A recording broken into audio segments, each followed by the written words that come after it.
Hello friends, എല്ലാവർക്കും എൻ്റെ പുതിയ കുക്കിംഗ് വ്ളോഗിലേക്ക് സ്വാഗതം. ഇന്ന് ഞാനിവിടെ ഉണ്ടാക്കുന്ന ഒരു മുരിങ്ങയില തോരനാണ്. അതെങ്ങനെയാണ് നമുക്ക് ഉണ്ടാക്കണമെന്ന് നോക്കാം. മുരിങ്ങയിലൊക്കെ ഞാനിവിടെ വൃത്തിയാക്കി വെച്ചിട്ടുണ്ട്. നമുക്ക് ഒരു ചീനിച്ചട്ടി സ്റ്റൗവിൽ വെക്കാം. അത് ചൂടായി കഴിയുമ്പം നമുക്ക് കുറച്ച് വെളിച്ചെണ്ണ ഒഴിച്ച് കൊടുക്കുകയാണ്. കടുകിന് പകരം ഞാൻ കുറച്ച് അരിയാണ് ഇട്ട് കൊടുക്കുന്നത്.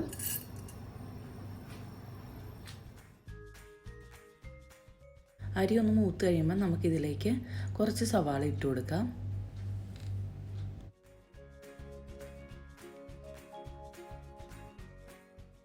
ഇതിൽ 3 പച്ചമുളകുണ്ട്, അത് നമുക്ക് ഇട്ട് കൊടുക്കാം.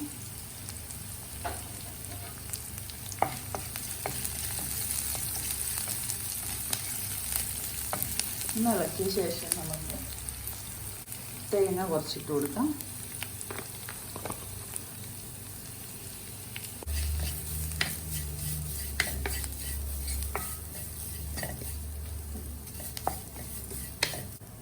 ഇനി നമുക്കിതിലേക്ക് ഒരു 1/4 ടീസ്പൂൺ മഞ്ഞൾപ്പൊടി ഇട്ട് കൊടുക്കാം.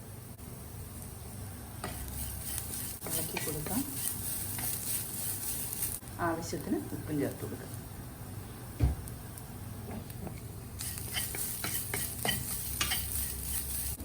വൃത്തിയാക്കി വെച്ചേക്കുന്ന നമ്മുടെ മുരിങ്ങയിലയും കൂടെ ഇട്ട് കൊടുക്കുക ഇതിനകത്തേക്ക്.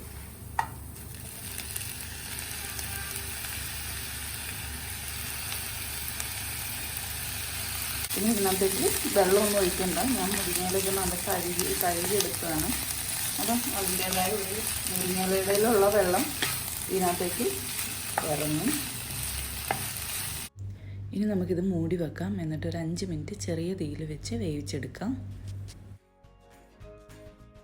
മുരിങ്ങയില തോരൻ റെഡി ആയിട്ടുണ്ട്. എല്ലാവരും ട്രൈ ചെയ്ത് നോക്കണം.